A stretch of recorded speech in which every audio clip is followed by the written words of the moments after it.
Peace. I'm your brother Crumb, and you are now watching Crumb TV. Brother Red Pill representing Know the Ledge, one half of the Twin Pillars.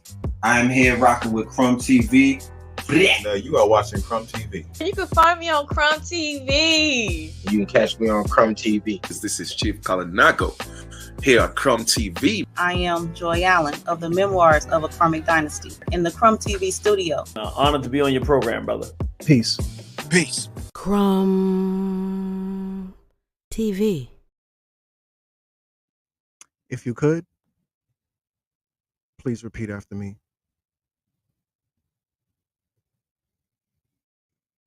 Peace, Ashe, Islam, Namaste, Hotep, Grand Rising, Assalamu alaikum, Walaikum salam, Bum dia, Oseo, Wagwan. What up, though? Que pasa? Sac pase. Jumbo. How are the children? Bonjour. Shalom. Salam. Wagwan. What happened? Whatever the greeting is in your respective language, I am your humble brother Crumb, the master student. You already know what it is, family. This video is called Happy White History Month Part 5. That's right, family. All gas, no brakes. But before I get into all of that, family, I want to do what I do best by putting some respect on your name by acknowledging the first responders. Now, within the first 2 minutes, there's more than 30 first responders. So for the sake of time, we'll only do the first 3. We call that the perfect trifecta. And I want to emphasize perfect. Number 1, it's Aboriginal Soul 999. That's how we getting started, family. He said, ready to get some real food for the brain, food for thought. Just a couple crumbs, but yeah, he's that's all wise, right, and exact. Number 2 in the building of this perfect trifecta, we're going to bring it in with some divine feminine energy, that's conscious connect. She says, peace and love. Put some respect on her name. She's a moderator too, so always glad to have you. Number 3 in the building of this perfect trifecta, James Bear Murray the 4th. He says, peace from Harrisburg, PA. In the spirit of the good brother, because we always tap in with the number 3. It's a very powerful number. Could we get a what? Roll call, city, state, zip, island, coast, country, whatever the case may be. Tap all the way in, family. Now, we always do housekeeping, so you already know what that means, family. Before you come into the house, wipe your feet. Meaning, if you're a master student, if you're a disciple, if you're part of the divine family, hit the like button on the way in. If you're a noob, we're going to ask you to hold your applause until the end. But if you already know what it is, then tap all the way in, family. With that said, family, I want to make sure that we start things off the right way, and I want to introduce you to my esteemed guest, the man of the hour, my brother from another mother. You already know what it is. I would say he's my twin, but he already has a twin. It's my good brother, Richfield. Peace and love, Almighty. How are you? Peace to the family. Peace to you and yours. Peace to you and yours. Greetings. All right. Happy Super Bowl Sunday. Tap all the way in. Happy Super Bowl Sunday. That's right, family. That's all wise, right, and exact. You dig. But love and light to the family. Yeah, man, we here. Let's cook. You know what I'm talking about? We are in the building. Yes, sir. So with that said, let me cut the music. And I'll start it off with this. I did a video a couple years back. I think it did like 10K, something like that. America versus China, these mutanoids that it's really happening. But I want to kind of go with a different angle, because when it comes to this could be considered grafting, but I'll just go through it, the basics of it, and then we can get into the actual meat and potatoes, just so everybody's on the same page. So we're going to watch some videos real quick about chimeras. If you don't know, chimera is coming from Greek mythology, a fire-breathing female monster with a lion's head, a goat's body, and a serpent's tail. That is the origins, because y'all know I love to start at the origins, but let's focus on it being a female. The human chimera, any organism with cells from two different organisms. In the movie Splice, that chimera was a female as well. And one more before I get into it. Family, I know I wear my tinfoil hat, but this is all wise, right, and exact. There was something, because we're going to talk about the chimeras. There's something called a vacanti mouse. It was a laboratory mouse in '96 that had what looked like a human ear grown on its back. The ear was actually an ear-shaped cartilage structure grown by seeding cow cartilage cells into biodegradable ear-shaped mold, and then implanted under the skin of the mouse with an external ear-shaped splint to maintain the desired shape. Then the cartilage naturally grew in by itself within a restricted shape, blah, blah, blah. So this is all wise, right, and exact. These are called chimeras. It's been in the works since ages beyond. And you're going to see pictures like this on the internet, and you're going to say it's pseudo, you're going to say it's fake, blah, blah, blah. But let's go into the reality of a chimera. I chose these particular sites because a lot of this information you're not going to get in America. But here we go.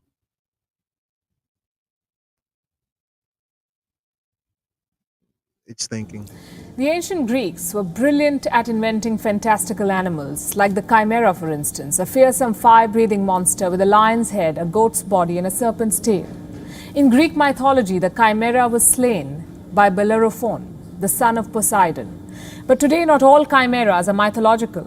For biologists, this term describes any organism whose body consists of cells from two different organisms. Why am I telling you about this tonight?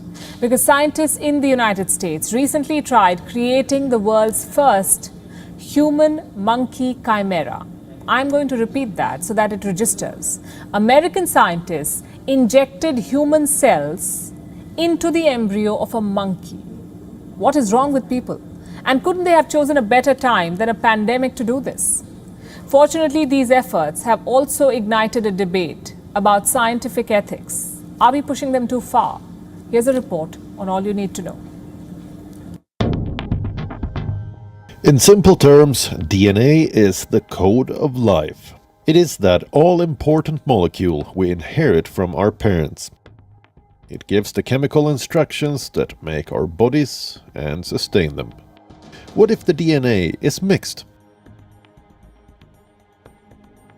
This is exactly what scientists at the America's Salk Institute for Biological Studies recently tried doing. They integrated human cells into the embryos of a macaque monkey. In simple terms, they created embryos that were part monkey and part human. What happened next? The embryos were grown in the open in a laboratory for 20 days, and then, thankfully, they were destroyed. But who came up with Were brilliant. Sorry about that. I just want to chime in real quick. They say it was destroyed. I got to be 1,000,000% honest. I don't believe it was destroyed. Last point, these monkeys are very important because these monkeys are mountain monkeys who live in caves. Right. They did not destroy those damn monkeys. You already know that. You already know. part human? What happened next? The embryos were grown in the open in a laboratory for 20 days. Here, this man, Professor Juan Carlos Ispizua Belmonte, who, by the way, also tried creating the first human-pig hybrid in 20. That dude looked like some Yakub Dr. Moreau's Island type character. This dude, I'm sorry for judging books by his cover, but that bro is effing sketchy. He looked like one of them bad guys from the depths of the mind of the Marvel inventor Stan Lee. From Stan Lee. He's definitely a super villain. Look at this dude. This nigga like Lex Luger on meth. Right. 17. So why does he keep doing this? Professor Carlos believes his work could advance understanding of early human development, understand the onset of disease, the progression of aging, and address the shortage of life-saving organs for human transplantation. But like with any unnatural experiment, some ethical concerns have been raised. A lot of ethical concerns. Scientists are arguing that while embryos in this case were destroyed in 20 days, others could try to take the work further and make a baby out of an embryo. The second big concern has to do with a moral dilemma. Will the embryos be classified as humans or non-humans? If the answer is humans, can we legally use them for experiment at a later stage without human consent? The third and last concern is spreading viruses from animals to humans. The Wuhan virus has taught us a thing or two about it. We still don't fully know what the drawbacks or benefits of creating a human-monkey hybrid could be, but this experiment sure sounds like the beginning to a bad horror movie. Bureau Report, we on World is One. They're going to use that thing to create a super soldier. WIGHT is now available in your country. Where's this Download thing the app speaking now and not all chimera. Shut up. Sorry. Was that from India, that news report? Because they didn't report it in America. I like the way that they tell the news out there, bro. Yes, I'm a big fan of foreign news. I wanted to say the reason I framed it the way I did, because with all of this other stuff, is because China is going to war with America, creating their things as well. This same news people had reported on that. Shall I play that, or did you want to say anything else? No, please play that. And somebody in my IG was asking, this is the brother CRUMB TV right here. This is brother CRUMB. But yeah, ooh, look at that. He like Netanyahu. Well, go ahead. The world's first ever human monkey hybrid grown in lab in China. They fact checked it. Came back. This is all wise, right, and exact. Check this out. Fiction, then brace it. If you thought mutant soldiers with unstoppable physical and mental powers were nothing more than science fiction, then brace yourselves for what I am about to tell you. In a chilling op-ed, the US Intel chief has warned that China could be breeding genetically modified soldiers. You heard that right.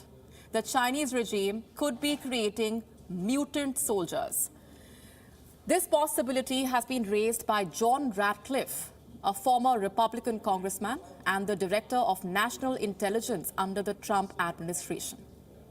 Ratcliffe has released an exhaustive report labeling China as the biggest threat to democracy and freedom since the Second World War. He says Beijing is bent on global domination and is giving increasing importance to biotechnology in its military strategy in order to achieve its ambitions. He has warned that Chinese authorities have been conducting human tests on members of the People's Liberation Army in the hopes of developing soldiers with biologically enhanced capabilities. Capabilities like lifting huge weights, infrared night vision, and running at high speeds over extreme distances. Ratcliffe says there seems to be no ethical limit to China's pursuit of power. Time and again, several US-based think tanks have issued similar warnings about soldiers having no physical, physiological, or cognitive limitations. Not too sure about genetic mutations, but the Chinese regime has indeed been working on scientific advancements to boost the capabilities of the PLA troops. In November last year, China's mouthpiece, the Global Times, carried this report about how China was looking to build Iron Man suits that would let soldiers fly. And then 3 weeks back, the Global Times carried another report on how Chinese scientists were developing exoskeletons to be used in high-altitude regions. It said the exoskeleton can effectively save 5 to 10% of the energy spent in walking, climbing, and carrying goods. Ratcliffe's claims may be a little far-fetched, but given that it's China we are talking about, the possibility of mutant soldiers becoming a reality cannot be downplayed. Meanwhile, the Chinese regime has taken note of these claims. The Chinese Foreign Ministry has issued a statement denouncing all such reports and accusing the U.S. government of being engaged in a Cold War mindset. I'll leave you with their response. In recent years, the US has heavily pushed unilateralism, broken its promises and withdrawn from alliances, damaging multilateralism and global cooperation. Who is the upholder of global peace and who damages the global order? The global community can see at a glance. We hope some US politicians will respect facts, stop its fabrications, stop concocting and spreading the political virus and political lies, stop damaging US-China relations and US-China mutual trust and cooperation. Otherwise, it will further damage the US's reputation and national image.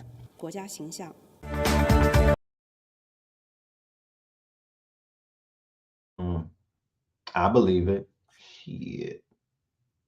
So now finally, after all of this coverage, America decides to respond. Okay. Would you like to hear what they had to say? Of course. Of course. Right. Okay. Let's hear what propaganda they got. I'm sorry? No, I said I want to hear that propaganda. Come on. That's right. In research that human chimeras living among us, it's only science fiction for right now. Yesterday, the Senate passed the Endless Frontier Act, a bill that commits nearly $250 billion to promote emerging technologies so that America can keep pace with Chinese innovation. Back in May, Democrats shot down an important amendment outlawing U.S. participation in research that would create human-animal hybrids, also known as chimeras. China's already doing it, announcing in April that an international team successfully grew human monkey embryos and sustained them for 20 days in a lab. The only question is, what will they do next? Currently, the National Institutes of Health has banned U.S. funding for chimeric research, but that ban could very well be lifted. And who's to say that these agencies will play by the rules anyway? Remember, President Obama banned funding for gain-of-function research back in 2014, but New York AD found a way around it. And they laundered, it's the NIAID group, and they laundered hundreds of thousands of dollars to the Wuhan Institute of Virology through a nonprofit group called the Eco Health Alliance. The rest is history. Chimeric research is a Pandora's box, that's obviously from hell, that should not be opened. But the scientific community, spurred on by their own hubris, may very well open it using American taxpayer dollars. And if that happens, the Democrats will have blood on their hands for not joining the GOP and stopping it when they had a chance. Joining me now for reaction, I don't even believe, Lara Logan, here we are. It's the 21st century. We're two very smart women. We have to talk about chimeras and how maybe the government might do it. You've been very involved in your research and stories and coverage on certainly COVID, what's been happening there. Give me your take on the seriousness of this. China's doing it and what we have to be aware of. You know, Tammy, one of the things that strikes me the most about this story is there's an old adage, you know, be careful of what you don't know. And that has never been more true than with this subject. What exactly do we not know here about how far, what is the level of involvement the U.S. has had in any kind of research like this? And what else has the NIH and other divisions of the NIH been involved in? Because when it comes to Dr. Fauci and what we know about COVID, we're just beginning to find out, right? We're at the tip of the iceberg in terms of uncovering what was really going on with gain-of-function research. And the whole sort of smokescreen of the Wuhan lab really obscures the fact that Dr. Fauci and the NIH through NIAID had been funding gain-of-function research for years. And there's a lot of money that's missing here. And there's another U.S. agency that's missing from this equation. It's called DARPA, which is the Defense Research Agency. So what were DARPA and Dr. Fauci and the NIH doing with gain-of-function and various other programs like this one, which we know so little about? I just wanted to make mention that this whole chimera thing is under DARPA. I'm sure you're already familiar with DARPA. Yes, sir. I mean, it couldn't exist outside of DARPA.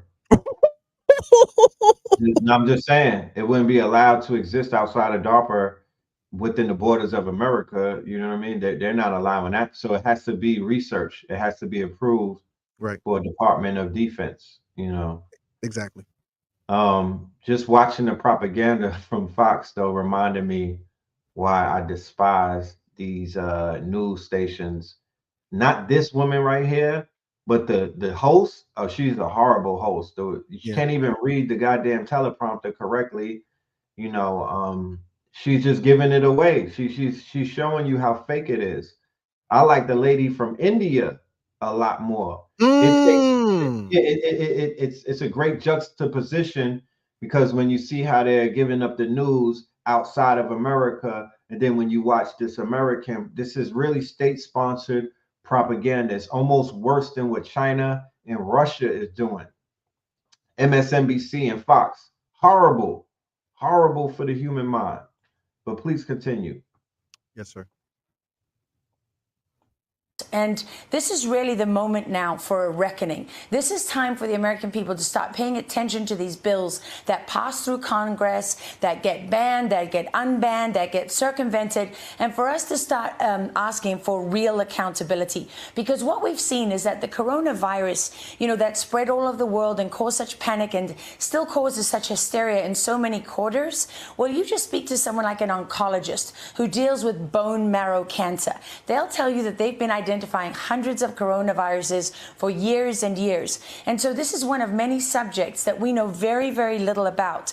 And every day that goes by, we get the stench of manipulation and dishonesty is growing stronger. And I think this is part of what allows us to find this information out. There's the theory that ignorance is bliss, right? And yes, not being aware of things is kind of peaceful. But the fact of the matter is, these things happen anyway. And this particular bill, and this is what Congress tends to do, was about trying to, keep up with China, but then it became a Christmas tree. There was like over 200 amendments, and all the lobbyists got in because, of course, it's going to have to pass. So get in whatever it is you want, and this is what they do without any consideration about the impact on the average person. COVID is one thing, right? Mass death.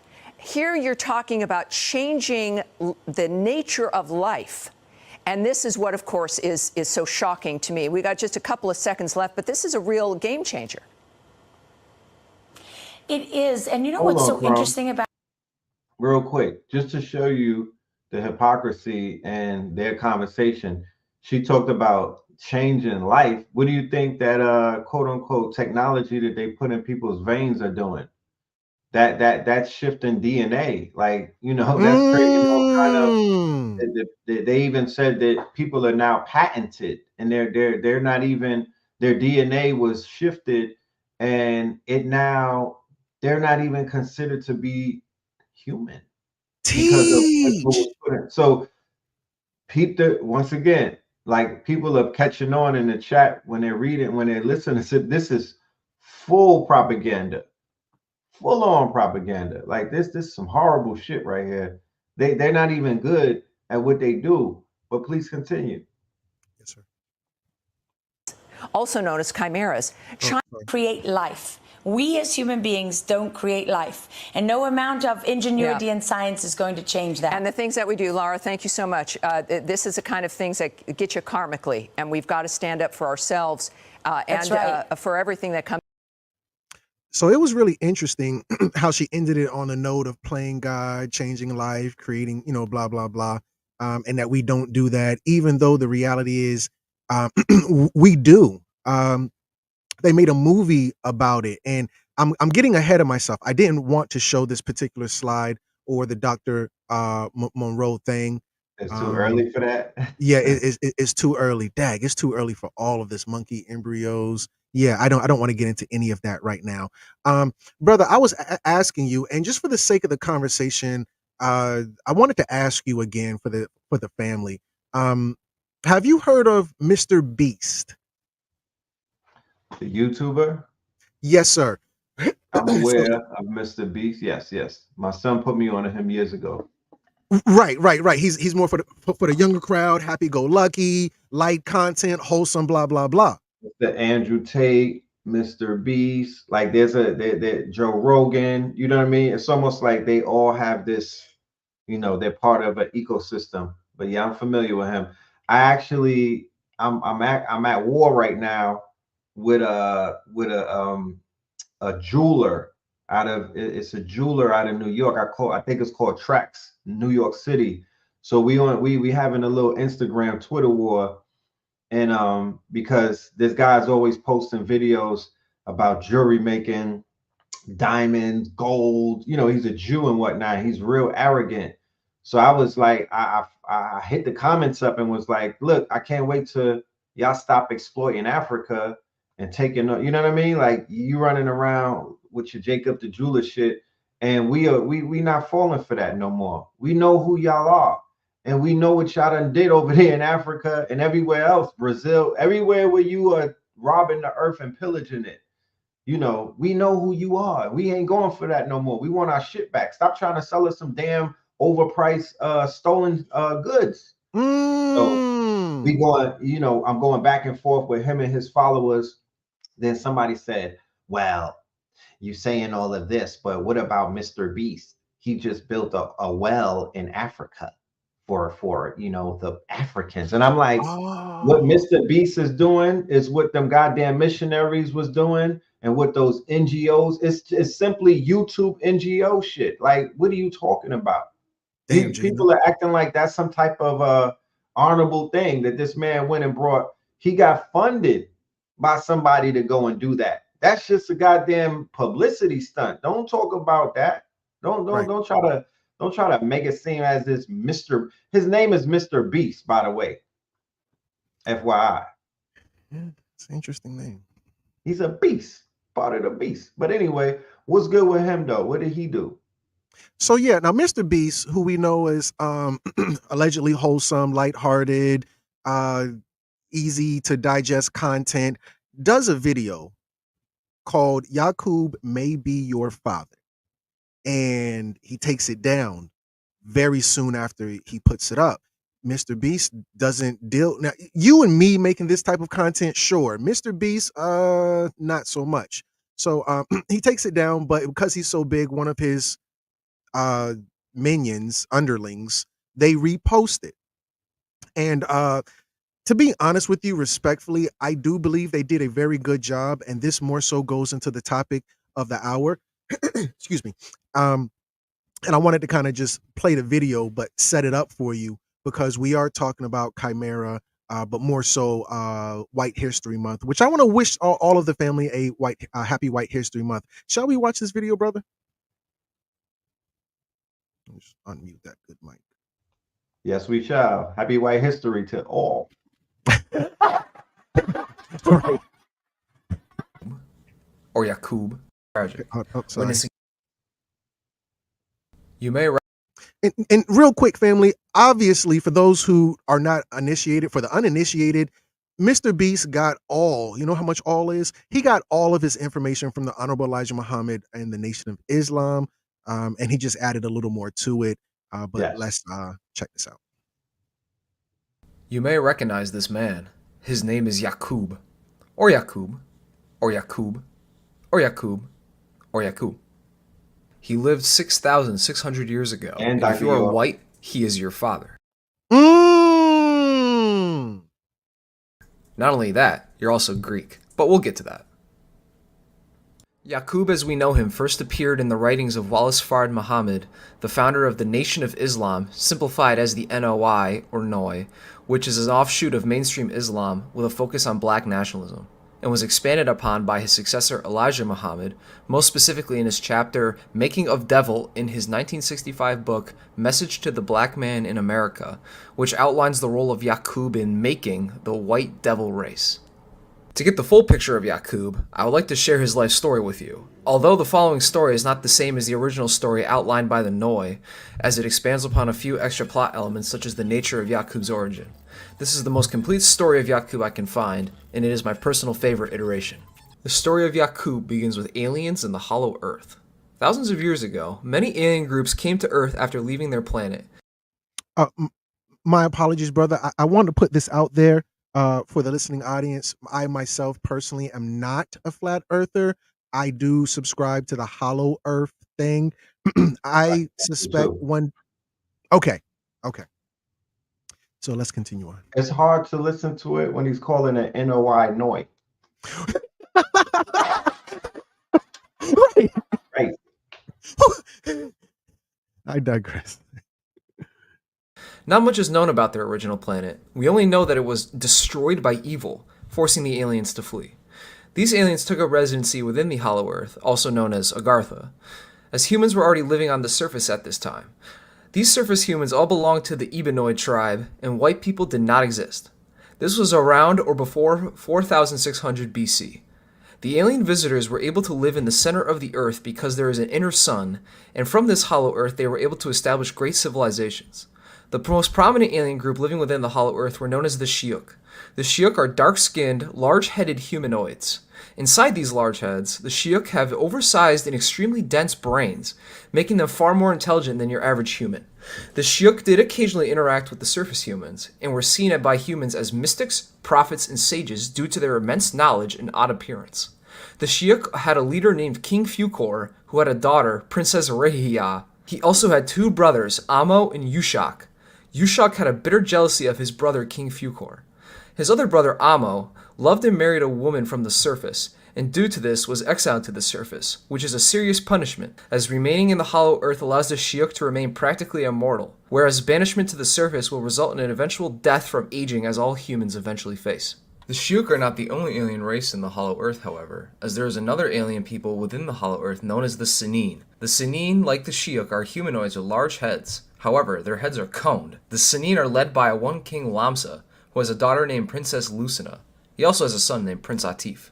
There's also a third race living within the Hollow Earth known as the Samin, who are grotesquely fat, human-elephant hybrid creatures that are created from grafting the evil from the Sinine. I wanted to pause right there real quick because even though the white boy, I try not to call them white, I call them Tamahu, I call them Flugelrod, I call them troglodyte. I'll go into troglodyte later in this particular video. But even though he did a good job, he didn't tap all the way in. And these inner earth deities, these inner earth gods who are elephant-like with trunks and are deified, that is a particular god in India. India, pink elephant god, God. For research purposes, CRUMB, the person is speaking, is that Mr. Beast? Or are you saying that one of his students took his original video and did their own? Yes, sir. I think that is one of his students. That would be a nice way of saying it. I think is one of these little fanboys, or however you want to describe them. But yes, sir. Right. And I have to speak about what is taking place because I did not preference the fact that Mr. Beast is the most followed YouTuber on YouTube. Correct. I don't want to downplay who he is. He went past PewDiePie, and he's the most followed, and he's the most viral, and he's the biggest YouTuber out there in the YouTube land, right? He's the top of that quote unquote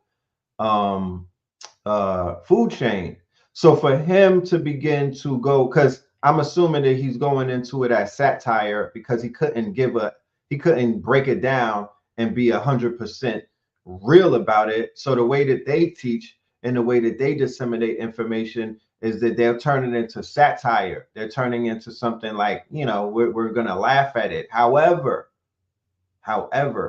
there's a lot of fragility infused in this expose, because this is part of their history that they're told about in private, in their quote unquote lodges and in other places. So there's a large contingency of the Reddit 4chan community. They're in I know it's not even Mr. Beast genre. It's weird that he would be doing something like that. Right. But Mr. Beast did make a post and he deleted it. And one of his students took the original video that he did and they made this video. So he is somewhat trying to put information out. But there's a fragility on that side, the pro-Trumper side, the Mr. Beast side, the Joe Rogan side, that we're going to have to speak about as we move forward into Trump's America post 2024. Okay. We're going to have that conversation because they draw a line. You know what I mean? Like they're drawing a line. You feel me? And information that's going to really expose them and really put it out there, who they are, who the small hats are. They're not gravitating towards people who are giving the real information. They're going to push more towards people that are in the melanated people in the middle, you know, with that surface shit. Reparations, you know, secure the border, you know, all of that stupid shit. But let's continue, please. Absolutely. I just want to point out real quick that the bad guys within this particular story, because all these characters are ubiquitous across religions, mythology, or what have you. They just in my religion is a good guy, in your religion is a bad guy. So we see the grafted out evil part of the pale skinned nation were these elephant looking creatures. But you're also going to see in India, they're good guys. But according to Dragon Ball Z in the newer episode called Dragon Ball Super, they went along with the Nation of Islam model where these pink elephant creatures are bad again. Right. So depending on who you ask, but I just want to make mention that these are all the same character that we're seeing or characters within the story. The Ganesh were in the Hollow Earth, Nation of Islam, blah, blah, blah.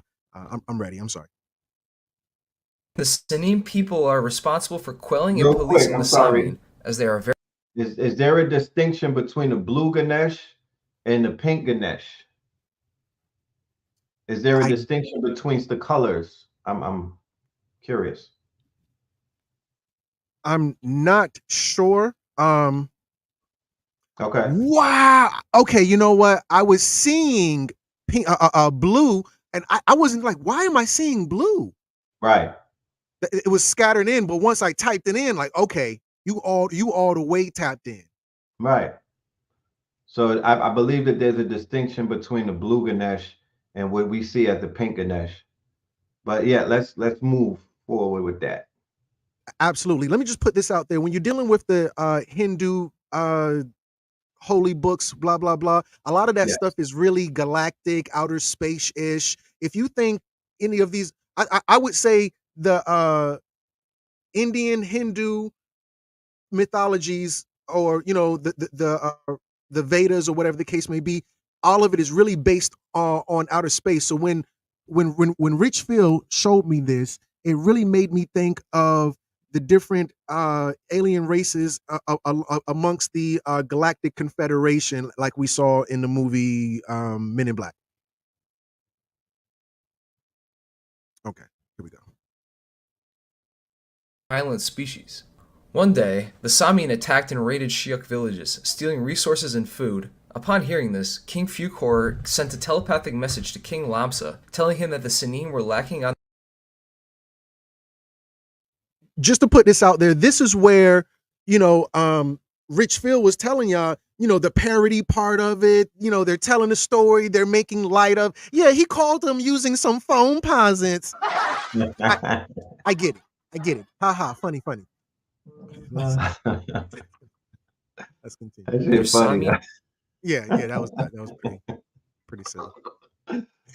Wrangling duties and must drive them away from Shiok lands. King Lamsa mobilized quickly and was able to drive out the Sami at Fukor's behest, although tensions between the tribes remained. In order to make peace, Lamsa and Fukor decided to create a marriage pact, marrying Senin Princess Lucina to King Fukor, and Shiok Princess Rehia to Lamsa's son Prince Atif, which succeeded in creating a temporary peace. Oh my. Lucina was allowed to live. Sorry. That was between the tribes. Graf mobilized quickly and was able to drive out the Sami at Fukor's behest, although tensions between the tribes remained. In order to make peace, Lamsa and Fukor decided to create a marriage pact, marrying Senin Princess Lucina to King Fukor, and Shiok Princess Rehia to Lamsa's son Prince Atif, which succeeded in creating a temporary peace. However, all was not well in the Agarthan Hollow Earth, as Lucina was deeply unhappy with this marriage arrangement. She felt like an outcast among the Shiok and hated their laws and people, and had a hatred for King Fukor. You know who else has a hatred for Fukor? That's right, his brother Yushak. For some reason, Fukor seems widely hated. Lucina and Yushak met, and through their shared hatred of Fukor began an affair behind his back. They would meet at Amos' house on the surface to carry out this affair, with Amos seemingly cool with his brother using his house as a sex hotel. And it is at this house where he was born. The man, the scientist, the demon, the demiurge, the father of all albinoids, Yakub.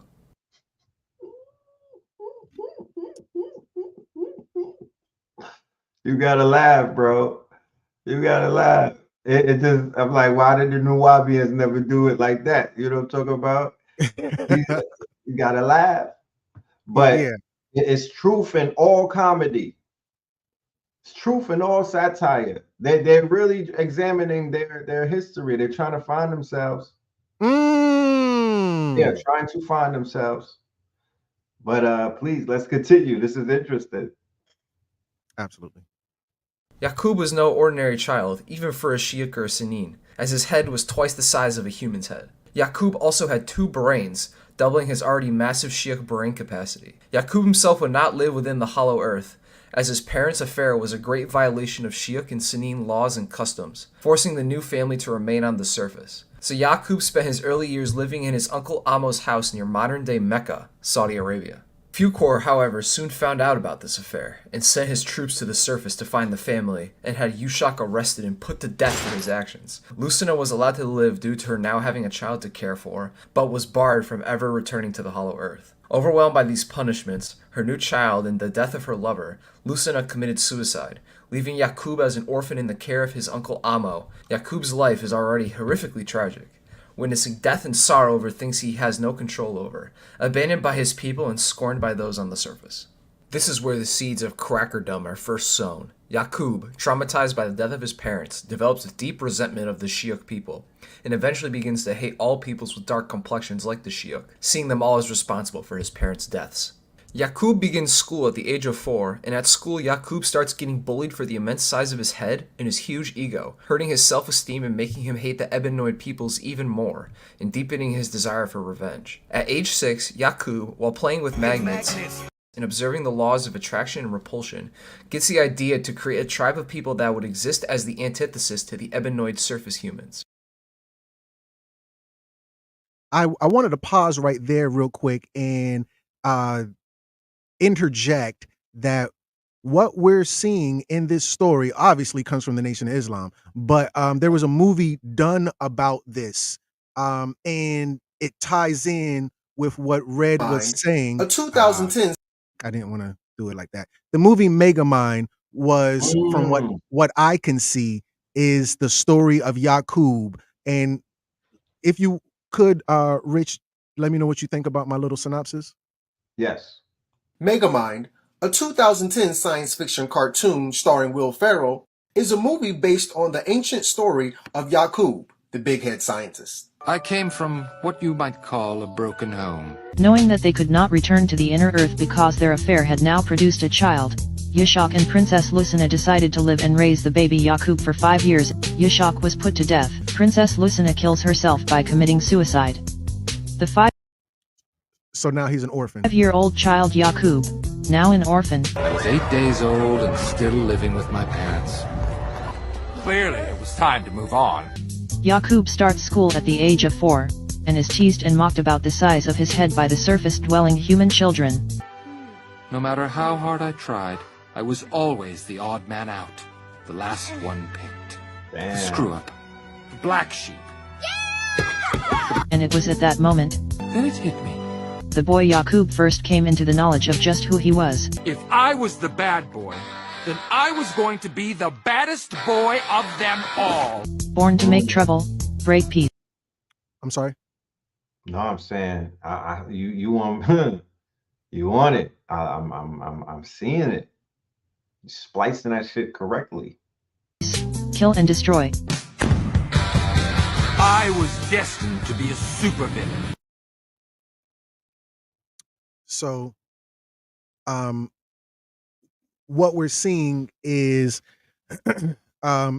especially going back with the motif, the blue god in India. A lot of those gods are blue. A lot of those gods are blue. And I do have to quote Conjure Queen, who was in the building. Shout out to Conjure Queen. She did remind us that we have these gods in India, right? This is pre-Aryan takeover. They were portrayed as blue because they're originally the blue-black gods. You know what I mean? And that denotes their quote-unquote skin tone, right? Right. Yes, sir. Shout out to Conjure Queen. She says, and I just want to put some respect on her name. Someone said the Hindus are blue because the people were blue-black. They are the gods from Kemet, just adapted. Ancient gods, primordial, even titans. That's right. Yeah, that's all wise, right, exact. And yeah, we saw the exact same thing with Megamind. They depicted him in this particular case as blue. I'm literally going to watch Megamind after the Super Bowl, man. Like, you caught me with that one. Because I remember watching Megamind and realizing that was the Yaqubian story. But the way that you tied it together with the depiction, that's brain food right there. I gotta go back and unpack that. But let's go. Let's go. Okay.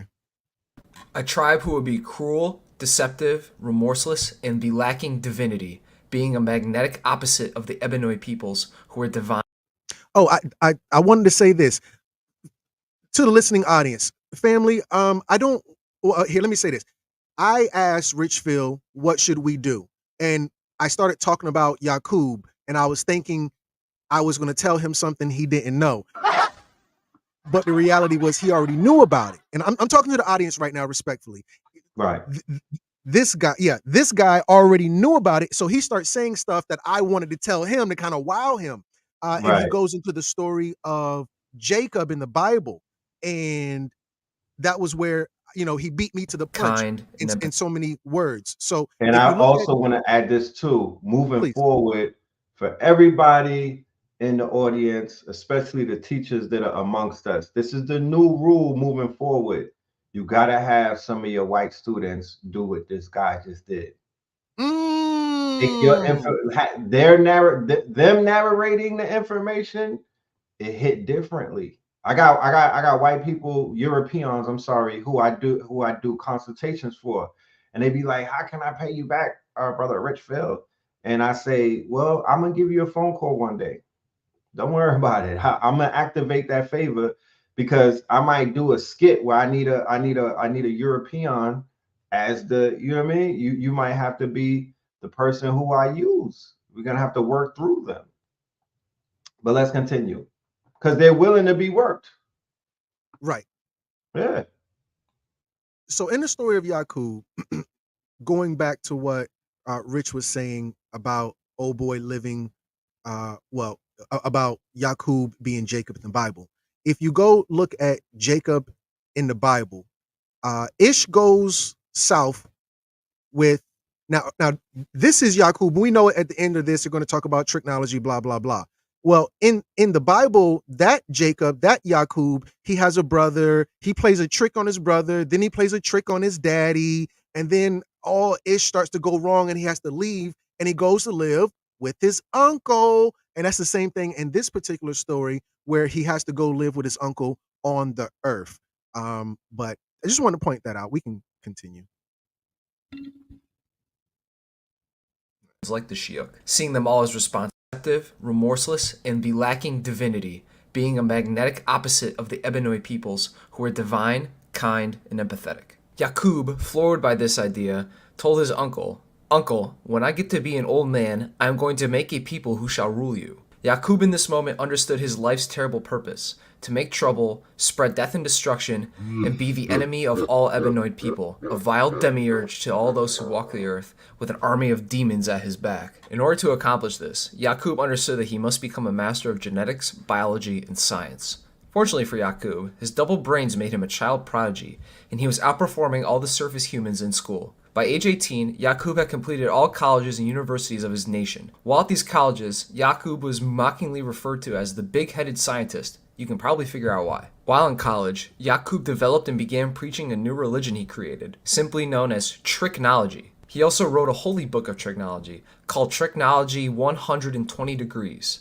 Yakub promised all those who followed tricknology would eventually come to rule the earth for 6,000 years, and have complete dominion over the peoples of earth. While he was ultimately correct in this prophecy, those who followed Yakub at the time were oblivious to the dark truth of the prophecy, and Yakub's real plans for them. Tricknology became quite popular as time went by, with many people starting to follow Yakub, as they were deeply impressed with his teachings and immense knowledge. The boys who once bullied and looked down on him now wanted to follow him, and the women who once scorned and mocked Yakub now wanted that Kub hammer. Tricknology became such a powerful movement amongst the surface humans, even the king of the surface humans became intimidated by the threat it posed, and began to persecute the followers of tricknology, throwing all followers of tricknology into prison along with Yakub himself. However, tricknologist numbers had grown too large, and there weren't enough prisons to hold them all. Realizing that he was out of options, the king went to Yakub's cell to offer him a deal. "So you are Mr. Yakub?" "Yes, I am." The king then asked Yakub what he would accept in exchange for ending the continued spread of tricknology. Yakub told him that if he provided enough food, materials, and other necessities to build a civilization for 20 years, Yakub would spend that time building up a self-sufficient tricknologist civilization, and after the 20 years, would leave with his followers to distant lands. The king, eager to contain the spread of Yakub's doctrine, agreed to these terms and provided for Yakub and his followers for the 20 years, and when that time had passed, the king loaded Yakub and all his followers onto ships and sent them off into exile. At the time of disembarkment, the tricknologists numbered 59,999, plus Yakub, making 60k total people across 100 ships, about 600 people per ship. Departing near modern-day Mecca, they sailed south through the Red Sea to travel around Africa, heading towards their destination of the Isle of Patmos in modern-day Greece, forcing them to circumnavigate the continent. It was on this long voyage that Yakub began the second phase of his plan to create his devil race. Beginning at a eugenics and human breeding experiment, Yakub began to favor followers with lighter complexions and began having children with the women in his following. Babies born with lighter complexions were spared, while the darker ones were thrown overboard. Yakub's plan to create an albinoid people was in motion. When Yakub's followers found out about his plan and learned that he was killing babies in a demented breeding program, 95% of his followers lost their faith in Yakub, apparently no longer wishing to follow a giga-brained baby-killing scientist. The now disillusioned followers jumped ship and swam to Africa as they sailed around it, spreading the Ebenoid population across the continent, where they would remain to this day. Only 5% of Yakub's most devoted followers remained, leaving only around 3,000 who reached Patmos with Yakub. On Patmos, new king of Patmos, Yakub, established a despotic regime dedicated solely to the creation of his new white race. He set up birth control and Planned Parenthood laws to speed up his eugenics program. You gotta talk black to me. You gotta talk black to me.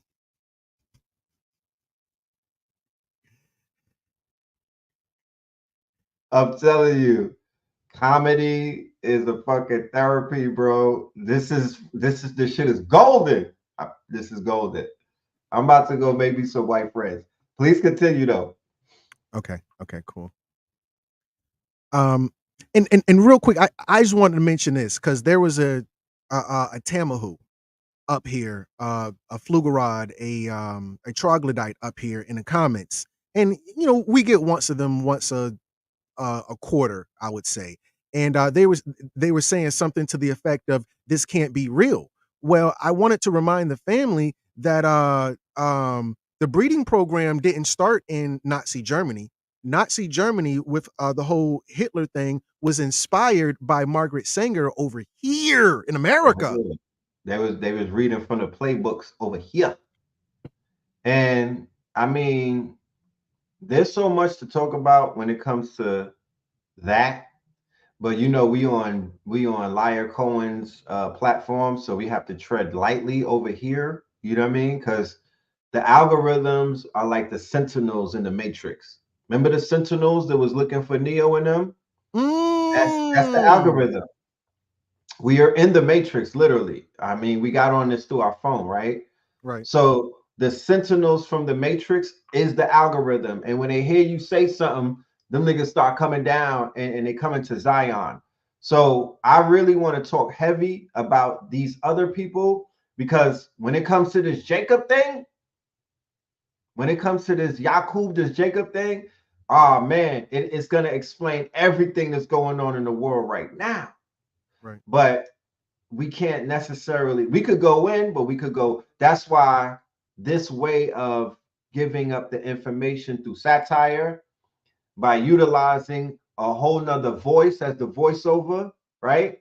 I will go to if I didn't even have Europeans on my team, I would just go to Fiverr. Everybody is looking for a few dollars these days. There's gig platforms. I'd be like, do the voiceover, or I will go to AI and have the AI do a voiceover in his voice, and I'll write the script, and then we'll do the illustration. But to circumvent the quote unquote strikes and to circumvent being deplatformed, you kind of got to move like that right now, especially when the information is so concentrated and heavy, because there's some heavy shit that he's given, but he was able to take the sting out of it by mixing in the satire. But please, let's go. Let's continue. Commonly referred to as grafting. Only lighter skinned followers were allowed to have children, and darker skinned followers were just summarily executed. When a child was born with a skin tone too dark for Yakub's liking, they were killed by having their heads pricked with sharp needles as soon as they were born. However, this wasn't enough for Yakub, as that whole sharp needle thing, I think that's the way they do abortions, unalivings for the unborn. Yes, they do that. Yes, they do. They can, you know what I mean? Yeah. It's Yakubian. Woo! Teach! His goal was nothing short of a Because total remember, I'm annihilation. sorry. What are they doing? Are they not extracting the DNA? Are they not extracting the genes from these are they not gene splicing these embryos? Are they not utilizing it for products? Mm-hmm. Yeah, they're taking the genes from these aborted babies, and they're basically going into their labs and they're making these chimeras. But please continue. Of the Ebenoid peoples. The corpses of the killed babies would be fed to wild beasts, and if no wild beasts could be found to feed the babies to, the babies would just be incinerated instead. Damn. Yakub continued this process for many years, tutoring his grafted offspring to continue his work. Yakub eventually passed away at the age of 150, but his loyal followers continued his work.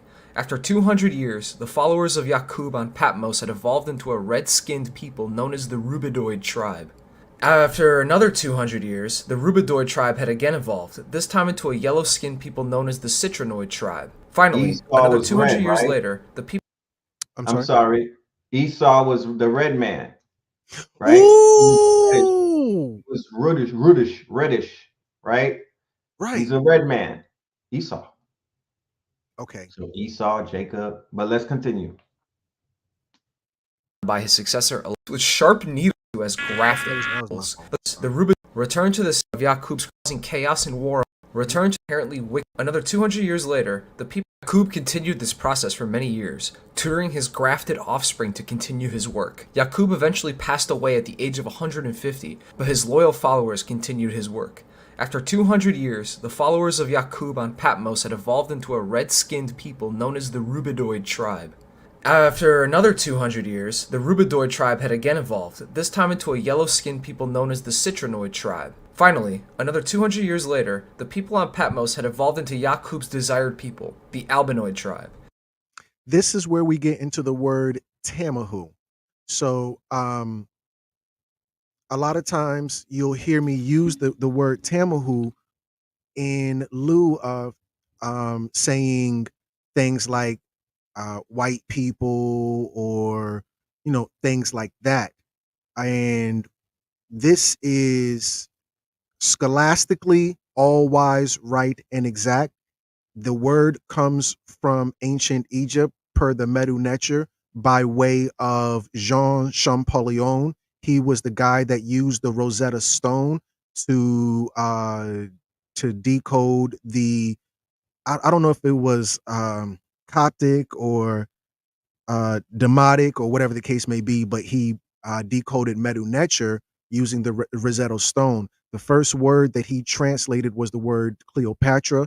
I forgot the second word, and the third word was Tamahu.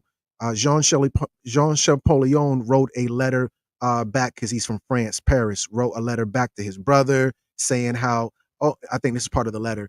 Oh my God, we are the Tamahu, the created ones. And you can see right here a part of that letter.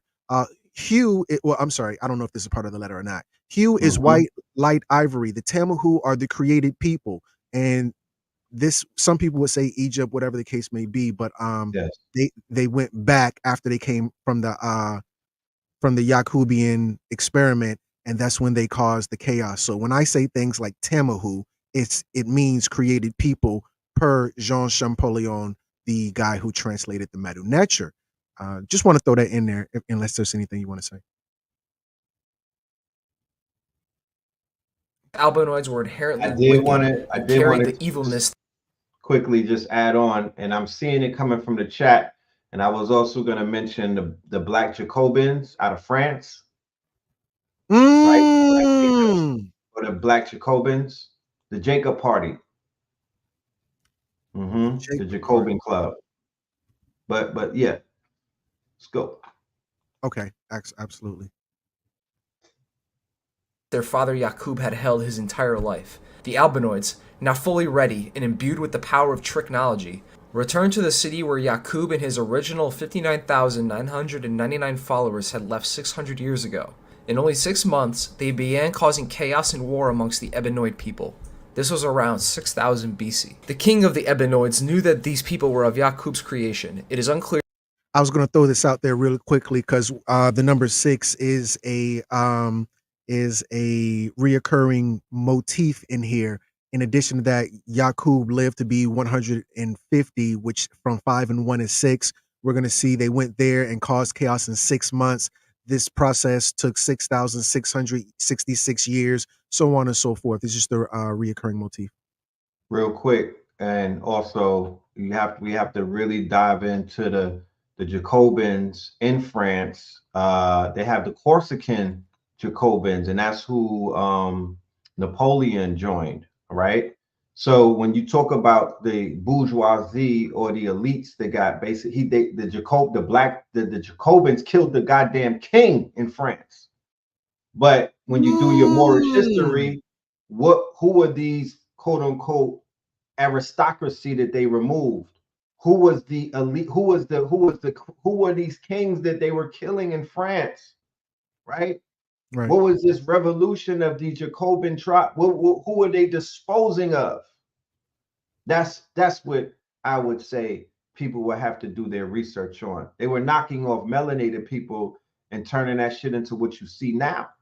The same way when the people came up in Palestine and they was knocking the British off and they was knocking off other people so they could basically take over that land. Teach. But these Jacobins, that whole movement was about these peasants and whatnot, and these descendants of Jacob, making moves. But let's continue with the thing.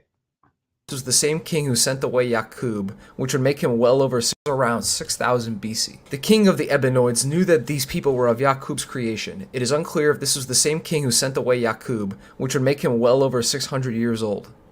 The king rounded up the Albinoids and stripped them of their clothing. However, their nakedness was unsightly, so they put some aprons back on them to cover them up.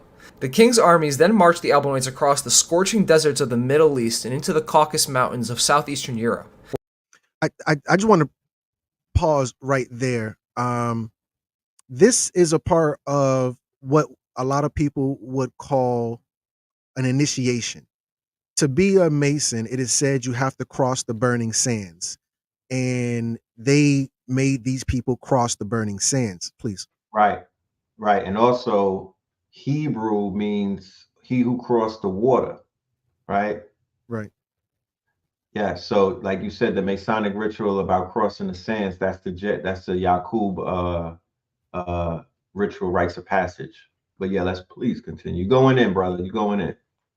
Well, and let me add value to what you were saying. Yes. Hebrew simply means to cross over. To cross And over. Right. I've only in my whole life heard the crossing over being associated with water. And Yes. now, this is kind of the epiphany, like, hold on, this is a crossing. This is a Hebrew trek. Right, because there weren't no planes and stuff back then. So the main crossing over that the people would go from land to land is through maritime. Correct. Yeah. In addition to that, this is almost a mosaic, referring to Moses, a Moses-esque type of thing where we're going to see the roaming the what desert? Let me ask. Please don't answer, brother. I want to ask the listen. Please. Yeah, ask the listeners that, but pull that map up and I want to show you something, because for everybody in doubt, look at this area that these people are being depicted in, right? When you hear Iran and you hear about Turkey and quote unquote the Jews are talking about them, you have to remember this is where they come from. Okay, the people who are in Is It Real right now, their descendants, the Khazarians and all of them, they're from these tribes. They come from, they have Iranian blood. These are Indo-Europeans. All of this shit right here is relative, because this is the center of conflict to this day. This is where World War III finna kick off at. Desert Storm, all of these conflicts are in the same land. It's not by coincidence, okay? And then the bombing campaigns and all of the military campaigns are destroying evidence. They're destroying history. They're destroying a lot of things. The same thing that World War I and II did. They were getting rid of history with them damn bombing campaigns. They were scorched earthing shit. The same thing that they got ISIS to go ahead and do. ISIS was going through knocking shit off and toppling statues and all kind of stuff. That's all they do. That's all they do. Somebody said the Saudi royal family is really small hats. It's small. They've infiltrated this mafia that came out of the Caucasus Mountains. These group of people that converted and whatnot. These people who used to kill people who traveled through their regions and take their identity, right? These same people who came to America and took the identity and assumed the identity of other people when they changed their names from Transylvanian names to John Smith. Look at Hollywood. All of them are name stealers. They're assuming identities. You feel me? They're assuming roles. This is historically what they were known to do. And they took the whole identity of a group of people and now they're cosplaying the quote unquote Israelites. And there can never be peace. There can never be peace because these people are assuming a role, right? These are really the quote unquote, look at the craziness. This is Amalek. Amalek is this is the seed of Amalek putting on like they're the chosen few because they know the fate of the Amalek. So come on, man. Come on, man. We got to unravel this thing. It's 2024. I'm on my Cat Williams shit. This is the year of truth. We got to tell the truth and shame the devil. Tell the truth, shame the devil. Shame the devil. But let's go. Absolutely. Mountains of southeastern Europe, where they were driven into caves and kept there by bands of patrolling soldiers. The Albinoids lived in the mountains and caves for 2,000 years. 2,000 years of a brutal, uncivilized existence in the mountains made the Albinoids very beast-like in nature, with them developing wild, inhuman behaviors. They walked around nude, wore animal skins in the winter, and grew hair all over their bodies like beasts. They even befriended the beasts, taming wolves and dogs to live in the caves with them, with dogs even becoming valued family members and best friends of the Albinoids. At some point, a group of albinoids attempted to graft themselves back into an ebonoid tribe. However, this process failed, and the Okay, so at some point, this group tried to graft themselves back into the ebonoid tribe. Right. So we already talked about the term Tamahu, which Jean Champollion gave us that word.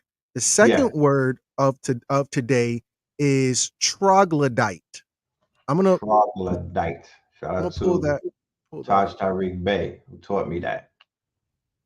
Troglodyte. He said that's the real chimpanzee.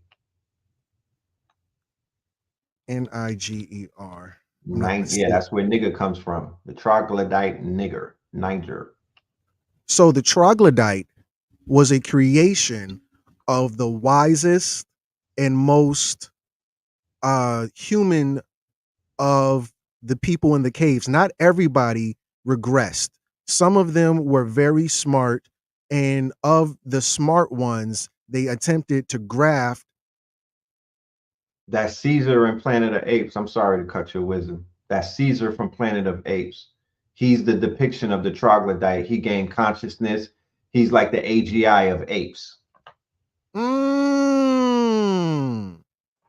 Right.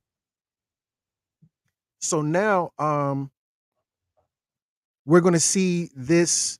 Well, actually here, it's 1:11. We're at 1 hour, 1 and 11 minutes. With that said, I want to take a moment just to, breathe and take a quick commercial break. I want to let the family know that we have a couple of things coming up. Well, first and foremost, if you've watched this video for the last hour, I am happy to tell you, you like us. You like us, family. You rock with us. This information, whatever it is about this thing, gravitates to you. And if that is the case, because not in the beginning, I'm not telling you in the beginning, hit the like button unless you know me. But if you don't know me or this guy over here, and you're watching this whole hour, you like us. So it's okay, family. Hit the like button. It's free. It takes a second. Works for the algorithm. It puts the video out there. So it does so many amazing things. This is the time, family. This is altar call back when we were in church. Is there one? So with that said, family, hit that like button. Also comment, family. Let's wish each other a happy White History Month. That's what we're doing today. Happy White History Month. So drop a comment. And also, wherever you're watching, it doesn't matter where you're watching from, smash the subscribe button, family. Tap all the way in. One or two more things, and then I'll pass the mic for any things, announcements you want to make. Family, this is a true statement. Me and the good brother will be in Detroit Sunday, February 25th. That's Sunday, February 25th in the D. And also Blue will be there as well. Shout out to him. Much respect. Blue. So with that said, you can get your tickets, crumbtv.info/events. That's crumbtv.info/events. So tap all the way in for that. Planet of the Apes is coming out. I don't know. Bring it, Detroit. I promise you, we going in. It's a 2-day event too, and it's Savior's Day weekend. We are turning up fully in Detroit on this date on Sunday. This is a special event. We're gonna do a daytime session and a nighttime session. It's gonna have information, but you also gonna be able to get your goddamn feet massage. You also gonna get some Reiki. You also gonna get some infused treats and whatnot. You also gonna be able to blow it down. You also gonna be able to take some plant-based medicine if you want to just relax. And you're gonna get inundated with some new music. Me and Blue Pill got a new music production coming out, a project called The 48 Pillars of Power. You're gonna hear some new music. You're gonna get some information, and you're gonna be treated like a king and a queen. We gotta cater to our people. You feel me? That's something that's missing. We got to cater to our people because shit is real out here, and it's been heavy on everybody. You know what I mean? So we are in the practice of celebrating one another and making it right. So I have some beautiful queens in Detroit. They're going to be with us, and they're going to be doing massages. They're going to be doing some type of Reiki and energy work for the people. And it's going to be real laid back. The day before that, we're going to do facts food, art, clothes, technology, shelter, Facts 24 demonstration. And we look forward to seeing all of the family. You don't have to be from Detroit to be in the building. Remember, it is the Savior's Day weekend, so everybody from everywhere will be out in the D. Factory, Ohio, tap in. Somebody want to know what the event? I'm sorry, Crumb. The event is on Monday in ATL. It's this Monday. It's tomorrow. I will be bringing the sister Six God into Melanin Monday. You know what I mean? And the next 2 weeks after that, we have a brother named Brick City Buddha. The whole month of February, I'm dealing with affairs of the heart. I'm dealing with love and consciousness, and I'm dealing with the gender wars. We're trying our best to sign a peace treaty. So we got to have conversations, and we got to get to the, we got to get to the bottom of some things. So tomorrow we got Six Goddess. The sister, she's like the female Kevin Samuels and whatnot, rightfully so. You know what I mean? So she'll be in the building 7 p.m. to 10 p.m. 640 Evans Street in the West End, right across the street from Krispy Kreme at YG Urban Cafe.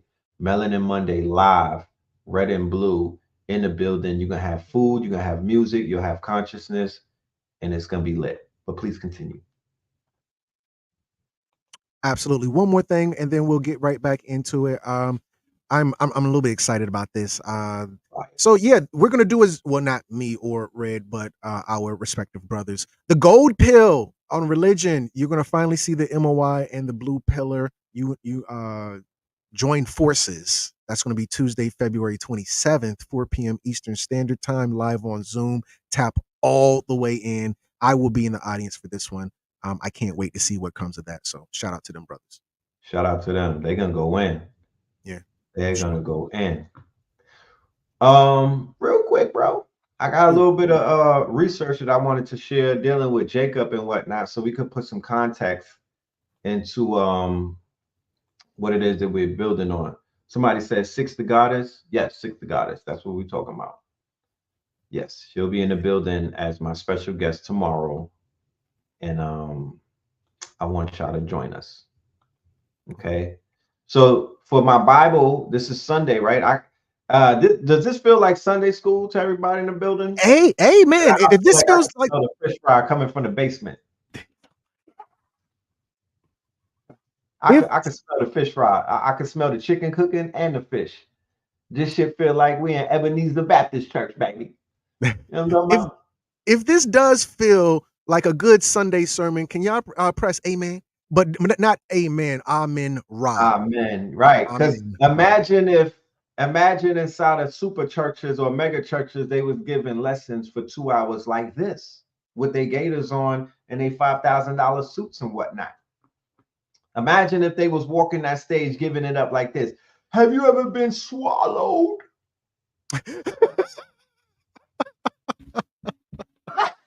Swallowed. Oh my God, he did not pull that one out. That's right. I did. Need that on the sound effects too. I'm making that request. We're gonna need that on the sound effects. Have you ever been swallowed? Right.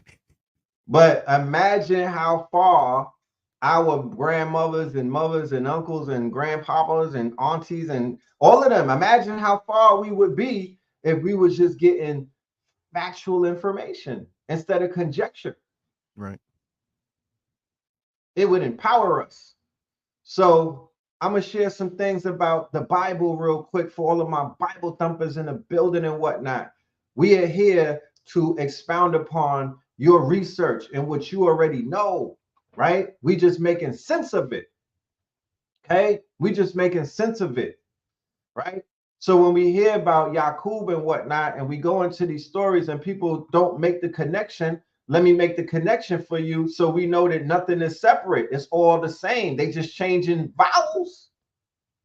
It's no coincidence. They just changing vowels. This is a story that we all are familiar with.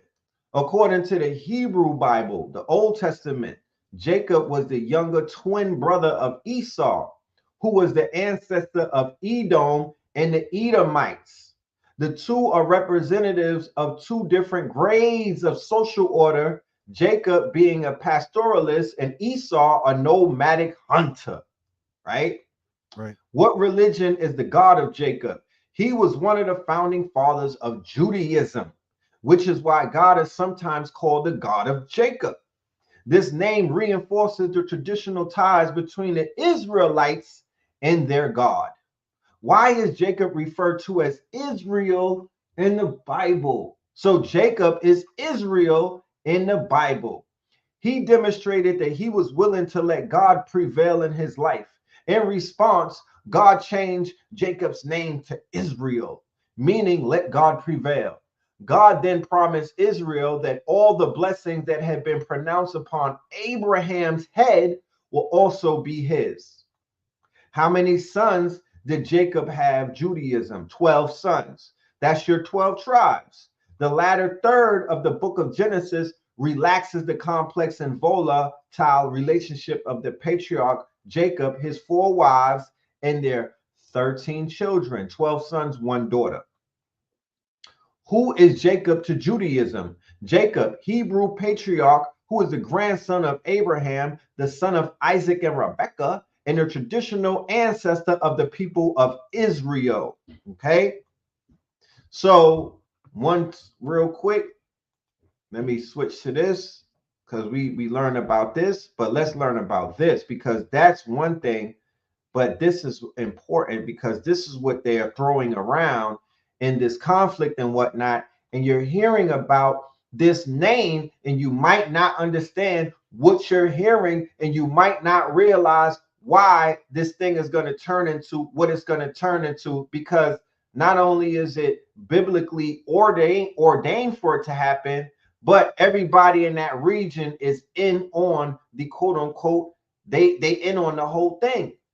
And the Christian Zionists that are in America and whatnot, the evangelicals and whatnot, it is their duty to fulfill what they call biblical prophecy, even if they make it happen artificially, even if they push it into the quote unquote action.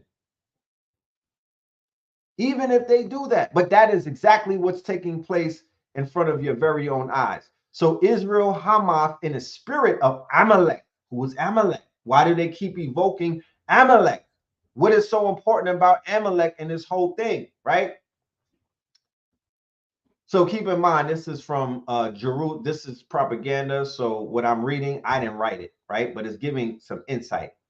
The savage Hamas pogrom against innocent Israeli civilians on October 7th not only touched the raw nerve of the Holocaust, it also exposed the Palestinian dispute with Israel as being a conflict not over borders or statehood, but a religious war to be fought to the death. Hamas even called their mass assault the Al-Aqsa Storm, underscoring Islam's exclusive rival claim to the Temple Mount in Jerusalem and even the entire land of Israel. So what is the source of the religious war? The late chief rabbi of the UK, Lord Jonathan Sacks, wrote a book which delved into the question, what is the root of religious violence? He noted that many post-Reformation philosophers concluded that the Bible was a dangerous text which had fueled the 100 Years' War, and the remedy was to separate church and state.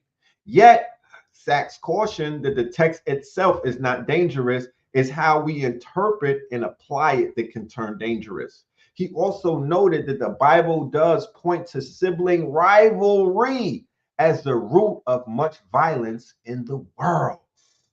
Bitter brothers, right? So bitter brothers, right? There's still a sibling rivalry taking place that is at the root of world wars, that is at the root of conflicts that have lasted hundreds and hundreds and hundreds of years and have claimed over 1 billion lives. Indeed, the book of Genesis especially contains a whole series of sibling rivalries that cause much tension and even bloodshed. The first religious war was between Cain and Abel because one grew jealous of his brother who had offered a better sacrifice to God. Then we have the rivalries between Isaac and Ishmael, Jacob and Esau, and Joseph and his brothers. Sisters, they also get into the act with Rachel and Leah, and mothers as well as with Sarah and Hagar. With Damn, each Gina. rivals, we observe God passing down Abraham's birthright and blessings by his own divine election, and we agree with it. Isaac was the child of promise. Jacob valued the birthright. Judah was to prevail over his brothers. Yet, the biblical text has also a counter narrative, which, when read carefully, causes us to have great sympathy for the rejected ones. Remember, the rejected ones. This story that we've been showing you talks about the great rejected one and how the heart of the rejected ones grew heavy and whatnot, and they turned to quote unquote terror, and they turned to hatred, and it turned into all kind of negative things that you see taking place in the form of war, pestilence, homicide, holocaust, genocide, all of that. We sense deep empathy for a weeping Esau and his father Isaac, who trembles when he realized he gave the blessing to the firstborn to Jacob. Even so, both Ishmael and Esau still received great blessings on their own. And all of these broken relations amongst brothers were eventually mended. Isaac and Ishmael came together to bury their father Abraham. Jacob and Esau embraced in tears. Joseph reunited with his brothers. So the text itself points us to family harmony as they all end up in reconciliation, except one, Esau's grandson, Amalek. Continual war with Amalek. Apparently, Amalek developed a burning jealousy towards the chosen lineage of Jacob, which runs like a thread through the Hebrew Bible. We first see it in Exodus 17:8 when Amalek came from a long way off and fought with Israel and Rephidim. We see how Joshua fought the Amalekites as Moses stood on a hill with rod of God in his hand and Aaron and Hur holding up his arms. There, God vowed that the Lord will have war with Amalek from generation to generation. In Deuteronomy, we are given more detail why the Lord was so angry with Amalek, because they attacked your rear ranks, all of the scragglers in your rear, when you were tired and weary, and he did not fear God. And again, the command comes to blot out the remembrance of Amalek from under heaven. You shall not forget. So these quote unquote tribes have made a vow historically to never forget to wipe Amalek from the face of the earth. They said kill the dog, kill the cat, kill the flies in their house, kill the fucking roaches, kill the women, the children, and the men. So when Netanyahu invoked Amalek on the news, and he was like, this is a war between the light and the darkness, we are at war with Amalek, and he basically said that the Palestinians were Amalek, right? When we gonna question that and say, nah, y'all Amalek. What are you talking about? You're Amalek. That's not Amalek. You're Amalek. But they are playing games in front of your faces, right? Utilizing this quote unquote book, or the misinterpretation of the book for that matter. But you have to pay attention to what's taking place right before your very eyes. There can't be peace if you have somebody coming on news saying that we are avowed to our religion to wipe them out. What do we have in these UN councils about? He already let you know what he's finna do. But let's continue, please. To attempted this process became guerrillas, as you can see. So according to the white boy, the elders in the caves try to do the reverse engineering of their father Yaqub and change them back to gorillas, which he's being funny when he says gorillas. He actually means troglodyte or a cave monkey. These albinoids were clearly out of control and were more beast than man. A man named Moses, yes, the biblical Moses, was sent to civilize them. Moses led them out of the caves and attempted to clothe and civilize them. However, once they were out, Moses realized that the albinoids were too barbaric and beastly and gave up on them, blowing up 300 of the most unruly albinoids with dynamite. However, it was too late, and the albinoids had already been unleashed. They killed Moses and began quickly rampaging across the known world, conquering the Ebenoid peoples using technology, which used the albinoids' lack of empathy and emotion, along with their natural affinity for lies and deception to bring the world to heel before them, building up their empires of violence, colonizing and subjugating the Ebenoids of the world for their own nefarious gains, and inventing machines and tools to cause further death and destruction, thus fulfilling Yaqub's original promise of 6,000 years of global domination to those who followed him, leading us up to where we are in the modern day. This is just one version of the story of Yaqub, however, as Yaqub himself has been interpreted in many different ways. One claim is that Yaqub is in fact one and the same with the biblical Jacob, as Yaqub is the Arabic variant of the name Jacob, and Jacob and Yaqub were both leaders of new people, with Jacob being an original patriarch of the early Israeli tribes, and Yaqub being the father of the created albinoid tribe. Malcolm X even... I want to just breathe on that real quick. Yeah. So in the story of Jacob before he turns to Israel, Ish goes crazy. He has to flee. Well, okay, remember, when we're dealing with Yaqub, according to the Honorable Elijah Muhammad, is the father or the author of tricknology. And this is important because not Moses was the most important prophet of the Old Testament. That's a true statement. Jacob was the favorite prophet of Yahweh. And this because Yahweh was a trickster as well. So you're going to see this trickster theme, which is highlighted exclusively through Yaqub unfairly, be ubiquitous across several different several different mythology stories, including religion. So now you're going to see in the story of the Bible with Jacob, he grabs his brother's heel. That's the first BS. You're not the firstborn, but you won your brother's AZZ by grabbing his heel. Second trick, you trick your brother into, you swindle him. You're a scammer. It's tricky. What is that? Run DMC. It's tricky. It's that was that Gnarls Barkley. No, I thought it was Run DMC. It's tricky. Talking about how it's tricky to rock around. Yeah, yeah. And that was Yaqub. So he tricks his brother. He swindles his brother, 3-card Monty, and trades his everything in the damn trust, everything in your family trust, which I'm talking about the birthright. Yeah.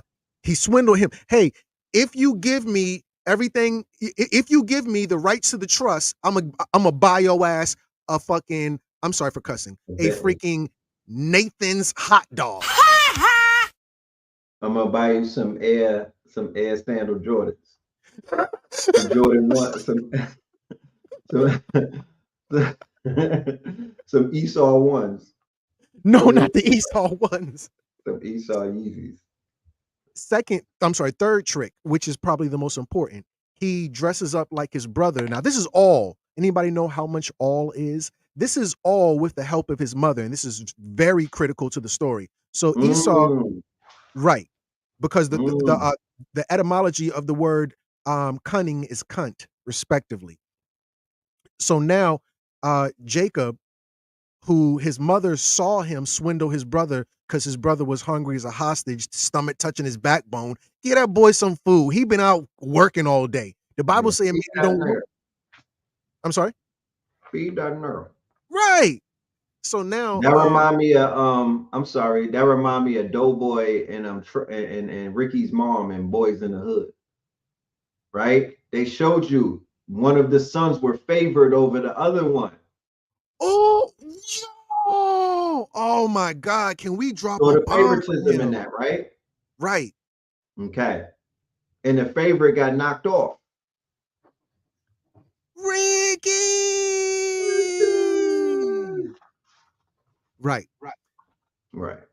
Which this is the original Boys in the Hood dealing with Esau and his brother. So now, because the old boy was the favorite, Jacob, favorite by his mama. So his mama says, "This is how we're gonna get over on your daddy. You're gonna, roll around in pig-ish because your brother he do be stinking. You're gonna put some fur on because he's kind of hairy, whatever the case may be, and you're gonna pretend to be your, brother." What age group is the most likely to be scammed in America? Do you know? I believe it's the elderly. It is the elderly. Yes, sir. That is all wise, right, and exact. So now, Jacob and his mama pull a scam on the elderly, his daddy. So now, why is this significant? Because you're going to see that exact same story in Greek mythology. Because remember, Yakub is equivalent to Jesus. He's equivalent because Jesus was a trickster. He's equivalent to Isu. Go over there on West Africa with the Ifa, the Yakub. I'm sorry, the Yoruba. Isu, ESU was their trickster, which is in the name Jesus, which is also in the name Zeus, because Zeus was a trickster. So now Zeus and his mama play a trick on who? His daddy. Okay. Wow. So you got Yakub and his mama play a trick on his daddy the same way Zeus and his mama played a trick on his daddy. Damn. Right. So now, right. So now, I think I hit the wrong button. While playing with Magma. Sorry. Let me go over here. So now he let me go. I think I went too far. Yeah. Okay. So now he plays a trick on his brother. I'm sorry, on his daddy, because these are the children of technology, and they're trying to fix it. They go back. They create the troglodyte. I wanted to play a clip where I forgot what movie it was, but Sylvester Stallone says, "I'm a troglodyte." I can't find the actual movie, but let's just move on. And were more beast than man. A man named Moses, yes, the biblical Moses, was sent to civilize them. Moses led them out of the caves and attempted to clothe and civilize them. The first ones to come out of the caves were led by a man named Dagnabbit, Conan. The first ones that came out of the caves following Moses. Conan? Conan. This is all according to Dr. Malachi Ziork in his book, The Holy Tablets. That's my source Conan material. the Barbarian.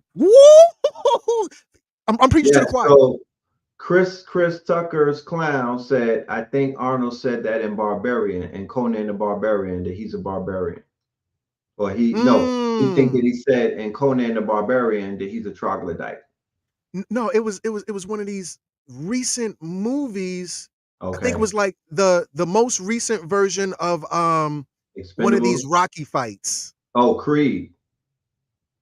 Maybe so. Yeah, probably so. He's on a bus, a public bus, talking to this young boy, and he says, in his deep voice in the Rocky, blah blah blah. He's, "I'm a troglodyte. You know what that is?" And the young, "No clue." And he says, "I'm a troglodyte. I live in a cave." And so he said that. But yeah, absolutely. So the first people to be led out of the caves were led by a guy named Conan. Conan, the barbarian, had led his people out of the caves. They were the first ones. And as soon as they got out of the caves, they killed Moses. Conan killed Moses. And these first group of people who came out of the caves, they're known as the lowlanders. The Conanians, who are the lowlanders, later become the Canaanites. And you get yeah, they're giving you the name of the movie right there, Samaritan. Okay. Yep. Okay, thank you so much. Chris Tucker's clown. Okay, I didn't know you were being exact or not. Yes, that is his name. Shout out to you. I see you. I love you. I appreciate you. Absolutely. So now they get out of the caves. The first group are known as the Lowlanders, with their leader being Conan the Barbarian. They kill Moses, and they dedicate the rest of their generations to worshiping Moses. These people who were initially taught the law held closest to the law than anyone else who came out of the caves. They were later known as the Udi people. I don't want to say the names, but yes, they go to the land of Canaan, which later becomes the Canaanites, and they are the most loyal to Moses, because they were the first ones to come out of the cave. And Sigmund Freud attests to this. Sigmund Freud said that the JEWS killed Moses. This is according to Sigmund Freud in his book Moses and Monotheism. And because Moses is using psychoanalytics to break down the psyche of the JEWS people. So that's why they're so dedicated to Moses, because they feel bad about unaliving him. With that said, the last group that come out of the caves were your Yeti, were your troglodytes, were your abominable snowmen. These were the ones who were more animal than human. The ones who were most human, most civilized, were the first ones to come out of the caves. The ones that came out of the caves last, because not everybody came out at the same time. The ones that came out last were the least civilized. And these are the hairy animal type people. I don't want to use any racist terms or anything, but you get the idea. So with that said, while Moses was in those caves, I want to mention this real quick. He had to sleep inside of a ring of fire so they wouldn't eat him at night or unalive him at night. At nighttime, when Moses went to sleep, he drew a ring of fire around him, lit it on fire, and slept inside that. So the people that he was trying to civilize didn't unalive him and consume his body. God damn. Right. These And this is all savages for real. For real. So they do that. He sleeps in a ring of fire. They unalive him. They start worshiping him. There's more to the story. I can't remember. Let's continue on. Please forgive me. However, once they were out, Moses realized that the albinoids were too barbaric and beastly, and gave up on them, blowing up 300 of the most unruly albinoids with dynamite.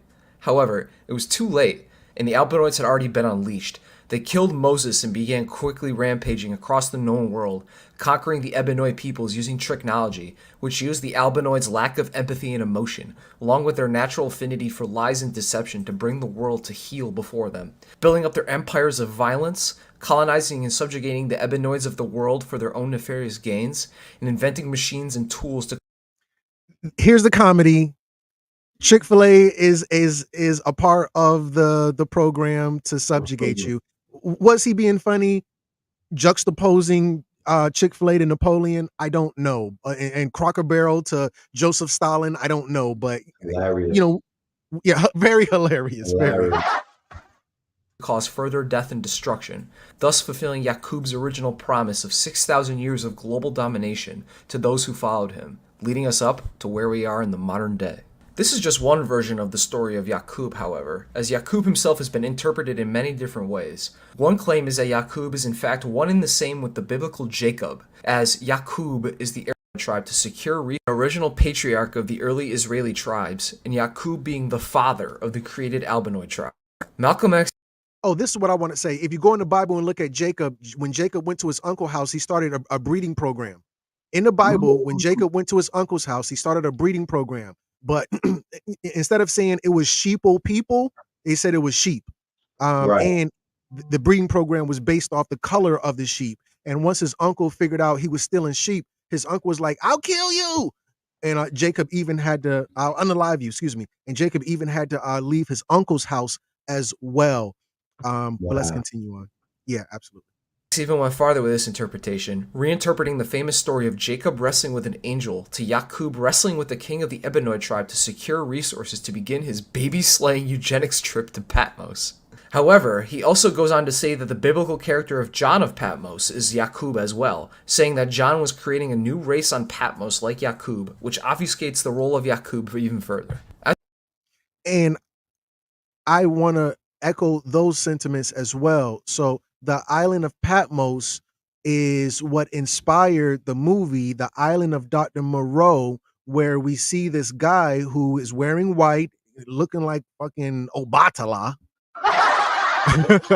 wearing all this white, got his face painted white, got this little mutanoid, look, boss, deplane, this little midget dude beside him. I mean, I know you said something clever. Just gotta hit that unmute button.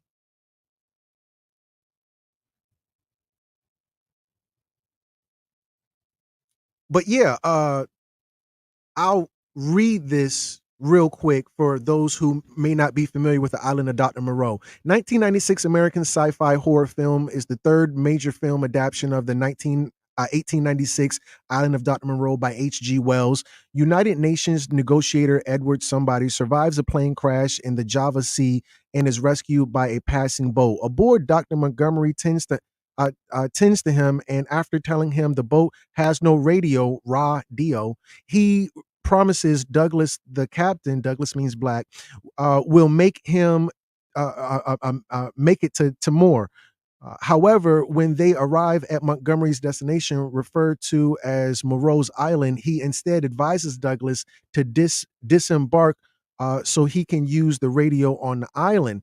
And I'm not going to read this whole thing, but it talks about on the island of Dr. Moreau, which is the island of Patmos, the same place that John the Baptist wrote the words of Jesus' revelations. Is the same place that Yaqub went to create his genetic program. And this isn't a movie. This is just Hollywood, whatever. But it alludes to what Yaqub was doing, or Jacob was doing, on the island of Patmos with his genetic program that runs parallel with John the Baptist. It says Patmos is a small Greek island in the Aegean Sea, perhaps best known today as the location of the disciple apostle John received his visions found in the book of Revelations of the New Testament, and where the book was written, one of the northernmost islands of the Dodatian complex, the holy island of Patmos. It's even called holy, and it's interesting that all the houses are white. Yeah. The damn castle is white, the houses are white, the people are white. I'm just being funny. But let's finish this out. I don't want to go past True origin of Yaqub. Ernest Allen argues that Yaqub may have been inspired by a real historical event during the conflict between Muslims and Christians over the control of Spain in the 12th century. Muslim leader Abu Yusuf Yaqub al-Mansur defeated the Franks at the Battle of Alarcos in 1195. After the battle, 40,000 Europeans were captured and taken to Morocco to work as slaves for Yaqub's building projects. After a while... This is back when white people, respectfully, tell me who were slaves. This is during that particular era. Anybody wants to know? Slavs. Thank you. Keep me honest. The prisoners were set free and were allowed to settle between the Moroccan cities of Fez and Marrakesh. Another source from Yusuf Nuruddin says that the story of Yaqub may have come from the doctrine of the Jacobites, taught by the Moorish Science Temple, which Fard Muhammad had probably belonged to before starting the Nation of Islam. That teaches that some pre-Columbian civilizations were founded by a West African Moor named Yaqub, who had landed on the Yucatan Peninsula, where the Jacobites evolved into a large-headed race of scientists. That's the Taj Tariq information. He was the one who put us onto the Yucatan Peninsula, and he was the one who spoke of the origins of the quote-unquote Esau of the white people that we know now, actually originating in South America, and basically they were brought into the caves of Europe afterwards. Henceforth, why when the Nazis and them were defeated, and when Hitler went, they went to Argentina, they went to South America. Okay? So the Nazis and all of them, they all went back home. Hitler is rumored to be in Argentina, and whatnot, where he died eventually. But yeah, the Yucatan Peninsula. But let's continue. Yes, sir. Scientific geniuses, kind of like our friends of the Shiok, which is used as an explanation for why artifacts such as the Olmec heads had African features. There it is. There's your big head scientist. There's your big head scientist right there. Right there. The big heads, the Olmecs. They were the big. We call the Olmecs big heads right now. Why we didn't tie that to Yakub earlier is funny to me. Plus, when we say created people, go back over into the Yucatan. There's an island. There's a city over in the Yucatan called Tamahu. Now, I want to bring this out as well. I've said it once and I'll say it again. The Yucatan, that letter. I'm sorry. Scotty Saturn said, "Boys from Brazil." He's just giving us a reference. The Boys from Brazil, and then I said City of Gods as well. But yeah, Boys from Brazil. Got to look into that. Right. The breeding program continues after the regime seemingly falls, and it continues by way of South America, the new Nazi stronghold in Argentina, where one of the scientists from the deep state division of the Nazi regime, that deep state division of the Nazi regime was called, not deep state, deep science. The deep science department of the Nazi regime is called Hydra. That's not from Stan Lee. Stan Lee got that from real life. So once that Hydra regime was toppled, they did Operation Paperclip, sent half to Russia, most of them to Russia, and the other half to America. But the scientists that did not get absorbed through Operation Paperclip went down to Argentina, where the movie Boys in Brazil picks up, and they reach out to a clone of Hitler. I digress. Remember, they go into Argentina, and now Argentina is a bleached out country. It wasn't like that before. Argentina is one of the most bleached out South American countries that you'll ever visit. And they got a new president who's completely far right and whatnot, and he's gonna remind niggas on how of Argentina's quote unquote white supremacist past. Right. But they went over there and they carried out their eugenics program right there in the backyard, and it's still going to this day. To this day. That's right. To this day. Okay, let's continue on. So yeah, I just want to mention real quick, when we're dealing with Yucatan, that's a very interesting name, because we know that Y could be considered a J. That's not Yucatan, that's Yucatan. Yucatan. Now, I don't know if you ever heard this before, brother. And Yucatan. But they can't tan, right? So now the Y is interchangeable with the letter J. So that's not Yucatan, that's Yucatan. And that T is interchangeable with the letter D. That's why the T and the letter D have the same relationship as desk and table.